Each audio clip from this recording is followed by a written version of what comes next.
Yakin ingin menjadi yang terbesar. Bapak Ibu saudaraku, hidup adalah perjuangan.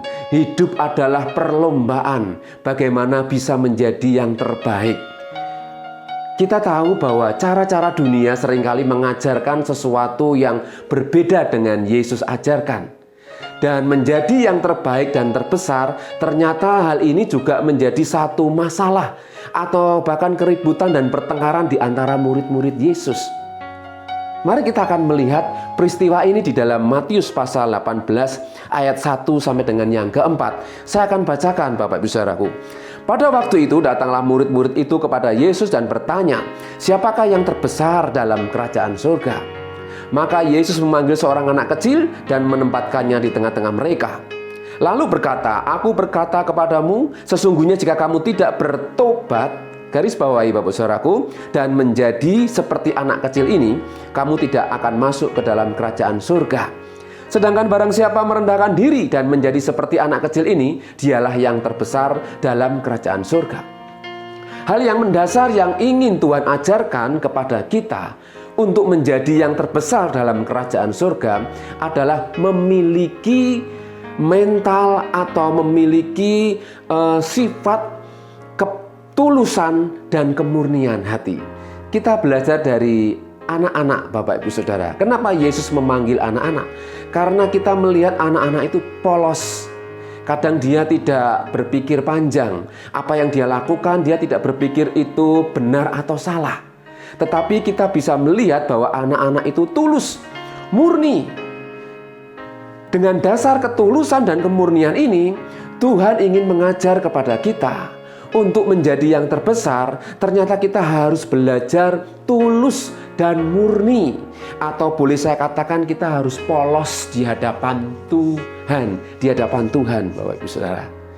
Jadi ini menjadi dasar untuk kita memahami. Bukan soal salah atau benar yang dilakukan oleh anak ini, tetapi maksud Tuhan mengambil anak kecil ini, Tuhan ingin memberikan pengertian kepada kita bahwa ketulusan dan kemurnian hati itu yang Tuhan mau Bapak Ibu Saudara. Amin. Ya, ini dasar langkah yang pertama yang Yesus ingin tanamkan kepada kita sebagai pengikut Kristus, untuk memiliki ketulusan dan kemurnian hati. Dan mari kita akan melihat bagaimana Yesus mengajarkannya kepada kita. Kuncinya di dalam Yohanes pasal 13 ayat 4 sampai dengan yang kelima. Firman Tuhan berkata, "Lalu bangunlah Yesus dan menanggalkan jubahnya. Ia mengambil sehelai kain lenan dan mengikatkannya pada pinggangnya. Kemudian ia menuangkan air ke dalam sebuah basi dan mulai membasuh kaki murid-muridnya, lalu menyekanya dengan kain yang terikat pada pinggangnya itu." Ternyata ayat 4 sampai dengan yang kelima ini betul-betul mengandung makna yang sangat dalam Bapak Ibu Saudaraku. Ya, ada kalimat kata menanggalkan jubahnya. Yesus menanggalkan jubahnya itu mengandung maksud dia menanggalkan kemuliaan, menanggalkan kemahakuasaan, menanggalkan segala-gala yang dia miliki, yang dia mampu.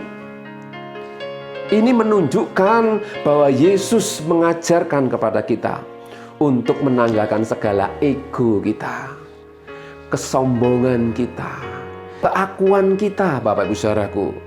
Berbeda cara Tuhan mengajar, cara Yesus mengajar dengan dunia ajarkan. Dunia mengajarkan manusia untuk menjadi naik, dia harus menginjak sana, menginjak sini. Dia harus merugikan banyak orang. Tapi Yesus mengajar kepada kita untuk kita bisa menanggalkan ego kita, kesombongan kita. Ini adalah awal apa yang harus kita lakukan ketika kita mau menjadi yang terbesar dalam kerajaan surga. Memang hal ini tidak mudah, tapi ini adalah proses untuk kita memperoleh sesuatu yang Tuhan janjikan bagi kita umat Tuhan. Amin. Jika tadi hal yang mendasar adalah ketulusan dan kemurnian, tapi poin yang pertama yang Tuhan ajarkan, kita harus menanggalkan ego kita. Kita melayani Tuhan karena semuanya dari Tuhan. Kita melakukan segala sesuatu untuk Tuhan karena kita menyadari bahwa semuanya berasal dari Tuhan. Jika saudara ingin menjadi yang terbesar, Mari kita belajar menanggalkan ego kita, gengsi kita ketika kita mau melayani Tuhan, mau mengikut Tuhan. Amin Bapak Saudaraku. Kemudian yang kedua Bapak Saudaraku, apa yang Yesus ajarkan supaya kita menjadi yang terbesar dalam kerajaan surga?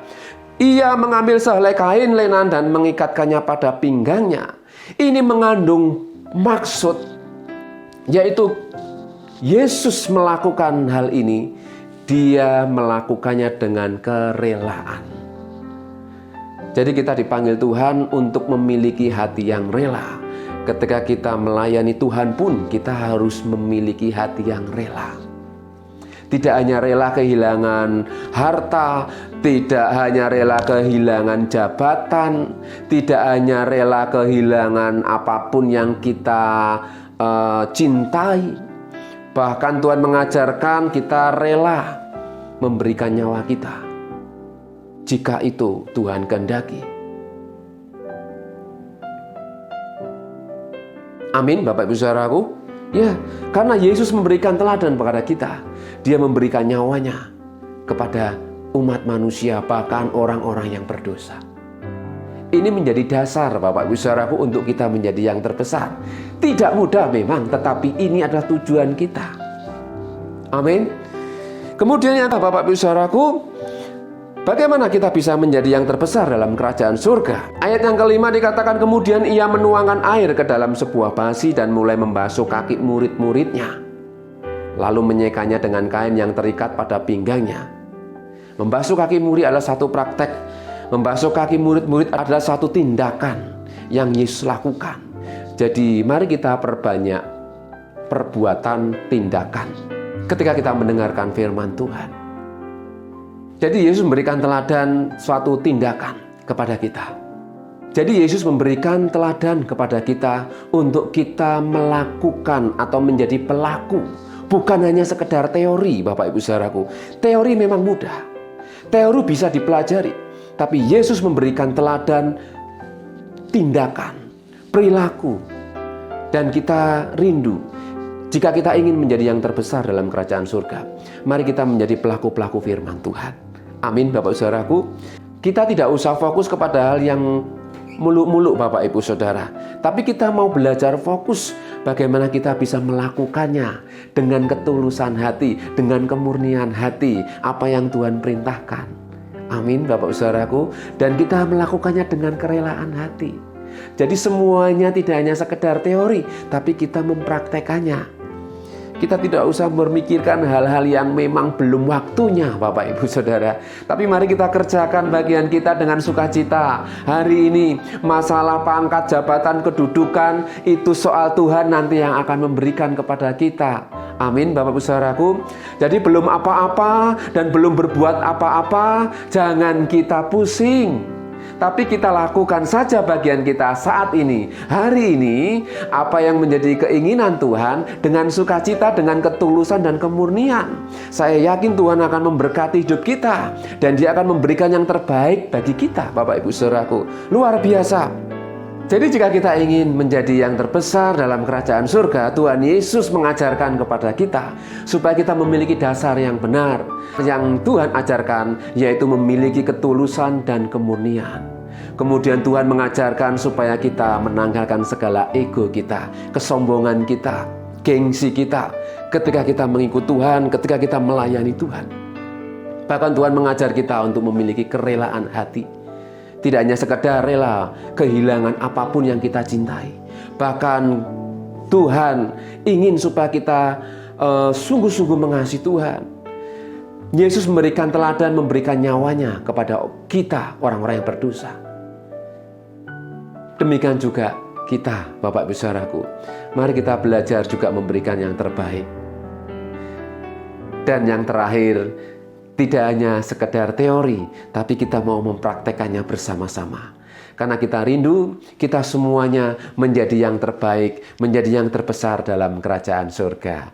Amin Bapak Saudaraku, kiranya firman Tuhan yang singkat ini menjadikan kita kuat di dalam Tuhan, melakukan apa yang menjadi bagian kita karena Tuhan mengajar kita untuk menjadi umat pemenang. Mari kita akan berdoa. Bapa di surga, terima kasih hari ini kami sudah mendengar firman-Mu. Kuduskan kami dengan firman-Mu, karena kami percaya firman-Mu menjadikan kami kuat dalam menghadapi tantangan ini. Dunia mengajarkan dengan cara yang berbeda. Dunia mengajarkan dengan cara-cara yang tidak benar. Namun kami percaya Bapak, ketika Engkau mengajar kami, Engkau memberikan kami pengertian untuk kami hidup berkenan di hadapan Tuhan. Ampuni jika selama ini kami memiliki hati yang salah di hadapan Tuhan, untuk menjadi yang terbaik, untuk menjadi yang terbesar dalam kerajaan surga adalah berkat Tuhan kelak yang akan kami terima, dan Engkau sendiri yang akan memberikannya kepada kami yang setia dan yang taat. Ajar kami memiliki pemikiran yang benar di hadapan Tuhan. Terima kasih Bapa, terima kasih. Ajar kami terus semakin memiliki kemurnian dan ketulusan hati di hadapan Tuhan. Ajar kami menanggalkan kesombongan, keegoan kami, keakuan kami. Ajar kami juga memiliki kerelaan hati untuk semakin mengasihi Engkau. Dan jadikan kami pelaku firman yang tidak hanya sekedar mendengar dan mendengar firman-Mu. Terpujilah nama-Mu Bapa, berkati kami sepanjang hari ini. Apapun yang kami kerjakan, Tuhan buat berhasil. Berkati keluarga kami, pekerjaan kami, berkati pelayanan kami. Apapun yang kami kerjakan, Tuhan mencukupkan semuanya, dan nama Tuhan dimuliakan. Berkati kota kami dan bangsa kami Indonesia, kami serahkan dalam kuasa-Mu. Kiranya damai sejahtera Tuhan melimpah-limpah atas kami semuanya. Terima kasih Bapak, berkati para pemimpin pejabat orang kuat negeri ini, presiden, wakil, para menteri. Engkau memberkati seluruh warga negara Indonesia dengan damai sejahtera. Terpujilah nama-Mu. Kami serahkan doa kami, hidup kami sepanjang hari dalam tangan kuasa Tuhan. Kiranya damai sejahtera Tuhan melimpah-limpah sepanjang hari ini. Dalam nama Tuhan Yesus kami mengucap syukur dan berdoa. Haleluya. Amin. Tuhan Yesus memberkati.